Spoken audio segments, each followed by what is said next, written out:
इस बीच अयोध्या में वकीलों ने चढ़ावा चोरी के केस में बड़े लोगों के नाम एफआईआर दर्ज करने की मांग तेज कर दी है। आज अयोध्या बार एसोसिएशन ने पुलिस को तहरीर देकर चंपत राय, अनिल मिश्रा और गोपाल राव के ऊपर केस दर्ज करने की मांग की। अयोध्या बार एसोसिएशन के मेंबर्स डिस्ट्रिक्ट हेडक्वार्टर से मार्च करते हुए अयोध्या की सिविल लाइंस पुलिस चौकी पहुंचे। चंपत राय, अनिल मिश्रा और गोपाल राव के खिलाफ मुकदमा दर्ज करने के लिए रिटन कंप्लेंट दी। वकीलों की प्रोटेस्ट मार्च के दौरान पुलिस ने काफी कड़ा बंदोबस्त कर रखा था। ये वकील नारेबाजी करते हुए जब रामपथ से गुजर रहे थे, उस वक्त उनके पुलिस के साथ धक्का मुक्की भी हुई। वकीलों ने पुलिस के बैरिकेड हटा दिए। इसके बाद बड़े अधिकारियों ने वकीलों को समझा बुझाकर हालात को काबू में किया और उनसे शिकायत की कॉपी रिसीव की। अभी हम लोगों ने अपने संघ के निर्देश के अनुसार जो है यहाँ पे थाने पर कापी दे दिया गया है। कापी की उन्होंने एक अपनी जो जन सुनवाई की पर्ची होती है, उन्होंने पर्ची भी दे दिया। तहरीर हमारी यहाँ पेंडिंग है। अभी उन्होंने कहा बताया कि हम अभी जीडी को कायमी पे रखकर करके आपको जीडी की कापी देंगे। हम ये बातें हुई हैं। अब तो एफआईआर दर्ज करें ना करें उनकी मर्जी है, नहीं करेंगे हम आगे अपनी कार्रवाई करेंगे। आगे क्या कार्रवाई करेंगे? अब एसएसपी साहब को प्रार्थना पत्र देंगे नियमों के अनुसार। नहीं करेंगे तो हम कोर्ट में जाएंगे। उम्मीद है कि ये एफआईआर ही दर्ज कर लेंगे। वकीलों ने आरोप लगाया कि चंपत राय ही चढ़ावा चोरी के असली मास्टरमाइंड है। उन्होंने जमीनों के सौदे में भी अनिल मिश्रा के साथ मिलकर खूब हेराफेरी की है। वकीलों ने वार्निंग दी कि अगर चंपत राय और अनिल मिश्रा एक हफ्ते के अंदर अयोध्या छोड़कर नहीं जाते तो फिर बड़ा आंदोलन होगा। 500 साल बाद यार इतना संघर्ष करने के बाद हम लोग एक मंदिर पाए इस दिन के लिए। इस दिन के लिए आप बताइए हमको, ऐसा करना चाहिए था। और उनके 100-150 लोग, 250 लोग पूरे मंदिर पे कब्जा करके बैठ के पूरा लूट के कितनी छत हुई यार। इंटरनेशनल बुराई, अमेरिका से फोन मेरे पास आ रहा है कि मैंने भी पैसा दिया था राम मंदिर में, चढ़ावा के लिए दिया था। क्या हुआ उसका? क्या जवाब दूं उसको? कहां से फोन नहीं आ रहा यार मेरे पास? क्या बोलूं, क्या बात करूं? मैं यही कहूं क्या भगवान राम को मैं छोड़ दूं यार? ठीक है, हमारे अयोध्या वासियों के लिए भगवान केवल हमको मिले, कोई बात नहीं है। ठीक है, ये लोग बाहर से आए, बहुत टेंडर फाटा लिए, बहुत कुछ किए, बहुत कमाए, कमा रहे हैं। सब कुछ हाईजेक उन्हीं का अयोध्या में, सारा सिस्टम हाईजेक है। वो जो चाहते हैं वही अयोध्या में होता है। तो क्या चंपक राय अगर ईमानदार था तो लोग ऐसे क्यों कह रहे हैं? अगर वो कहीं से ईमानदार होता तो कुछ दिखता नहीं। आप बताइए, भाग गया, मिल नहीं रहा है। 20,000 करोड़ का मामला नहीं है, कम से कम 1 अरब रुपए की चोरी का मामला है। आप बिलीव नहीं करेंगे। क्या मांग कर रहे हैं? मांग क्या कर रहे हैं? चंपत राय किसी तरह से, जो पूरी टीम है, पूरा उत्तर प्रदेश छोड़ दे। अगर जिंदा रहना है पहले तो योगी के चरणों में गिर जाए और उसके बाद 1-1 रुपया वापस कर दे और यहाँ से वो लोग यूपी छोड़ के चले जाएं। वो भी 1 सप्ताह के लिए मैं उनको टाइम देता हूँ। चंपत राय और अनिल मिश्रा पर उंगली इसलिए भी उठ रही है क्योंकि अयोध्या में राम मंदिर मैनेजमेंट इन्हीं लोगों के हाथ में था। जांच एजेंसियों को शक है कि चढ़ावे में चोरी महाकुंभ के दौरान भी हुई। पिछले साल महाकुंभ के दौरान अयोध्या में राम भक्तों की भीड़ उमड़ने लगी, चढ़ावा बढ़ने लगा, गिनती के लिए लोग कम पड़ने लगे। इसके बाद चंपत राय और अनिल मिश्रा ने चढ़ावे की काउंटिंग के लिए 10 नए लोगों को रखने का फैसला किया। ये सभी आरएसएस और विश्व हिंदू परिषद से जुड़े हुए थे। 2 मार्च 2025 को चंपत राय इन सब लोगों से खुद मिले। इसके बाद 4 मार्च 2025 को ट्रस्टी अनिल मिश्रा ने इन सबका इंटरव्यू लिया और 6 मार्च 2025 से इनको काम पर आने के लिए कह दिया गया। उस वक्त काउंटिंग के लिए रखे गए नए स्टाफ को कोई आई कार्ड तक नहीं दिया जाता था। उनको एक ड्यूटी शीट दी गई थी, उसी को दिखाकर ये सब मंदिर कैंपस में एंट्री करते थे। कुंभ में ज्यादा चढ़ावा आने की वजह से गिनती का काम भी 2 जगह हो रहा था। एक तो तीर्थयात्रियों के लिए बने फैसिलिटेशन सेंटर में काउंटिंग होती थी, इसके पास ही एक पुलिस चौकी थी। कुंभ के बाद के कई महीनों तक इस पुलिस चौकी में ही चढ़ावे की गिनती हो रही थी। अनुकल्प मिश्रा, करुणेश पांडे, लवकुश मिश्रा और अविनाश शुक्ला को शुरुआत में पुलिस चौकी में ही गिनती के काम में लगाया गया था। जिन 10 लोगों को काउंटिंग के काम पर रखा गया था, उनमें से 4 लोगों ने नौकरी छोड़ दी, तो उनकी जगह टिन्नू यादव के भतीजे मनीष यादव और रमाशंकर मिश्रा को नौकरी पर रख दिया गया। इनको चंपत राय की सिफारिश पर नौकरी मिली क्योंकि राम मंदिर कैंपस में चंपत राय की ही चलती थी। चंपत किसी की नहीं सुनते थे और अगर कभी कोई उन्हें सलाह दे या उनकी बात काटे तो वो बड़ी सख्ती से उसे चुप करा देते थे। चढ़ावे में चोरी का खुलासा होने के बाद तो चंपत राय एकांतवास में चले गए हैं, उनका कोई बयान नहीं आया। लेकिन अयोध्या में चंपत राय का कैसा जलवा था, इसका बखान 2 साल पहले खुद चंपत राय ने अपनी जुबानी किया था कि किस तरह उन्होंने अपने ऊपर आरोप लगाने वालों को गाली देकर उनका मुंह बंद करा दिया था। 5-7 साल बाद समझ में आएगा कि यह कोई किराए के मकान में नहीं रहता है। 4 साल पहले जिस जमीन की कीमत एकड़ में थी, आज वो फीटों में आ गई है। मेरे ऊपर यहाँ एक आरोप लगा था, 2020 में चंपत राय ने 1 करोड़ रुपए की जमीन 18 करोड़ में खरीद ली। खूब छपा और मैंने पत्रकारों को जितनी बुरी तरह से मैं फटकार सकता था, बदतमीज, बेवकूफ, नालायक, गधा, अज्ञान, वो मेरी प्रशंसा करते हैं। पत्रकारों के साथ जिस तरह से मैं बिहेव करता हूं, और वो आरोप सब गायब हो गए। और मैंने यही कहा था, मेरे ऊपर आरोप लगते रहते, जा पर नालायक। और मैंने वीडियो पर बोली ये सारी बातें, वीडियो पर।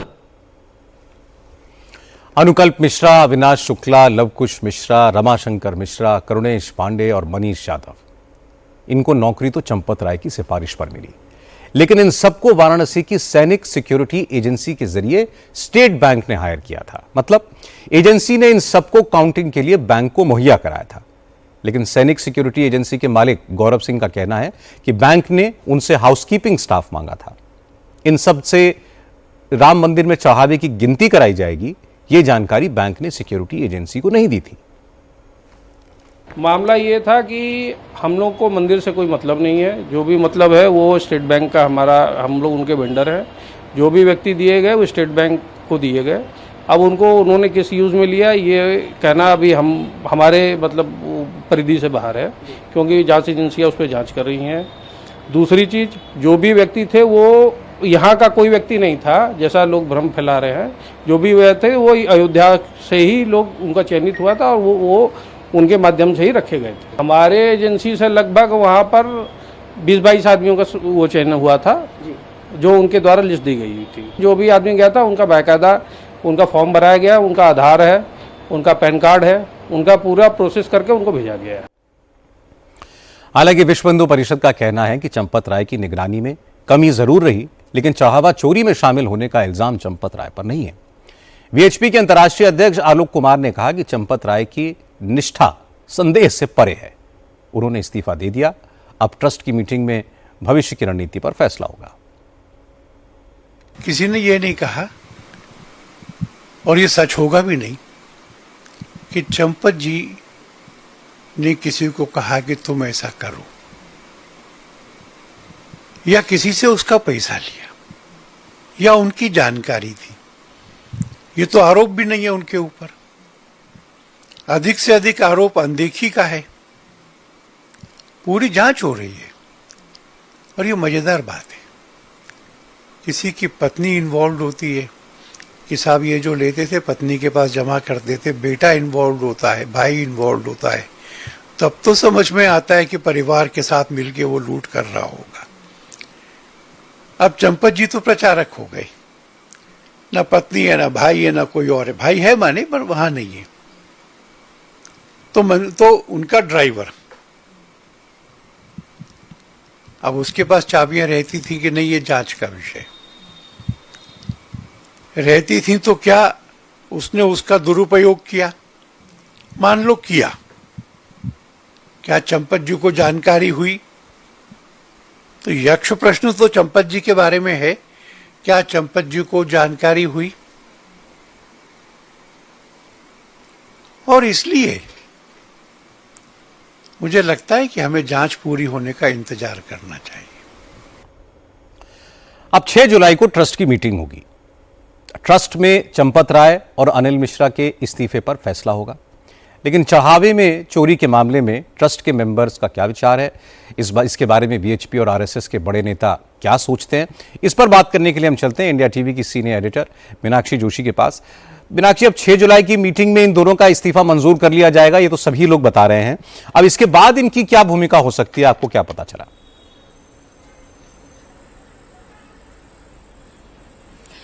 देखिए सौरभ, पहले तो मैं इंडिया टीवी के दर्शकों को ये जानकारी दे दूं कि चंपत राय को लेकर बड़े सवाल हैं कि वो इस वक्त कहां पर हैं, क्या वो मंदिर परिसर में हैं, क्या वो मंदिर के कामकाज में अभी भी इन्वॉल्व हैं। तो मेरी जानकारी के मुताबिक चंपत राय अयोध्या में ही हैं। वो राम मंदिर परिसर से कुछ किलोमीटर की दूरी पर एक गेस्ट हाउस में मौजूद हैं। राम मंदिर के कामकाज से उन्होंने अपने आप को बिल्कुल अलग कर लिया है। एसआईटी की पूछताछ हो या पुलिस को जानकारी देनी हो, पुलिस या पूछताछ हो, उसमें वो अपनी तरफ से पूरा सहयोग दे रहे हैं।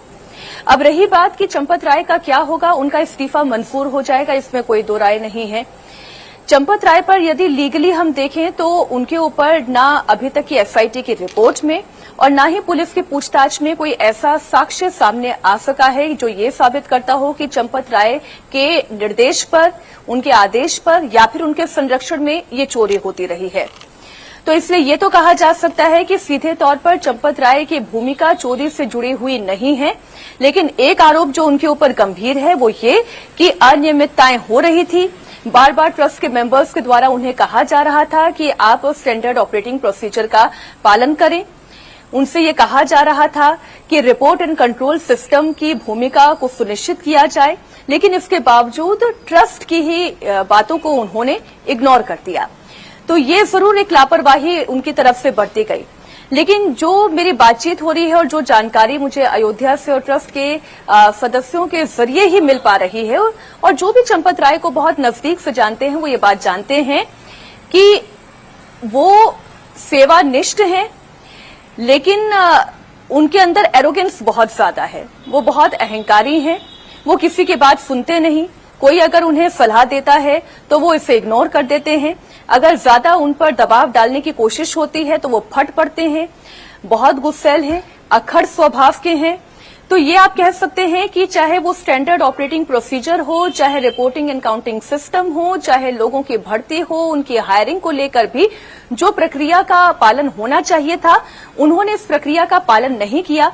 लेकिन अभी तक ऐसा कोई साक्ष्य और कोई सबूत नहीं मिला है और ना एफआईआर में उनका नाम है जो ये कह सके कि आने वाले दिनों में चंपत राय पर कोई कानूनी वार हो सकता है। हाँ, अनियमितता और लापरवाही का आरोप जरूर है। रही बात अनिल मिश्रा की, तो अनिल मिश्रा के लिए मुसीबतें जरूर बढ़ सकती हैं सौरभ, और उसके पीछे कारण ये है कि जो हमारे सूत्र बता रहे हैं, तकरीबन 2000 वर्ग फुट में फैला हुआ अयोध्या में ही जो उनका घर है उसके भी अभी विस्तार का काम किया जा रहा था और बकायदा घर में ही लिफ्ट लगाने की प्रक्रिया भी चल रही थी। जो उनका अपना होम्योपैथी सेंटर है जहां पर वो पहले बैठा करते थे और अब उनका बेटा वहां चलाता है इस होम्योपैथिक सेंटर को, वो फिलहाल बंद है। अभी वहां पर कामकाज नहीं हो रहा है। जो उनका पुश्तैनी गांव है वहां पर उनकी जो पैतृक संपत्ति है, इसके अलावा जो नई संपत्ति और खेती की जमीन है उसकी भी जांच की जा रही है और अकाउंट डिटेल्स भी खंगाली जा रही है। तो अनिल मिश्रा के ऊपर संदेह की सुई इस वक्त ज्यादा गहराई हुई है बनिस्बत चंपत राय। बहुत शुक्रिया मीनाक्षी आपका। चंपत राय और अनिल मिश्रा की राम मंदिर ट्रस्ट से विदाई तय है। चंपत राय अयोध्या भी छोड़ देंगे, उन्हें कहीं दूर भेजा जाएगा। अनिल मिश्रा का क्या होगा यह बाद में पता चलेगा। यह तो साफ है कि रामलला के चढ़ावे में लूट का महापाप हुआ, करोड़ों राम भक्तों की भावनाएं आहत हुई। कुछ पापी तो जेल पहुंच गए हैं, उन्होंने लूट के माल से जो संपत्तियां बनाई वो भी सामने आ रही हैं। लेकिन अभी इन सवालों का जवाब मिलना बाकी है कि चढ़ावे की चोरी कब से हो रही थी, लूट कितने की हुई, इस लूट में और कितने लोग हैं। पुलिस जांच कर रही है, एसआईटी भी अपने काम में लगी है। योगी आदित्यनाथ ने राम भक्तों से वादा किया है कि जो जो भी इस पाप में शामिल है, चाहे वो कितना भी बड़ा हो, बचेगा नहीं। रामलला के चढ़ावे में से चोरी की गई पाई पाई वसूली जाएगी और योगी जो कहते हैं वो करते हैं, इसलिए सबको जांच का पूरा होने का इंतजार करना चाहिए।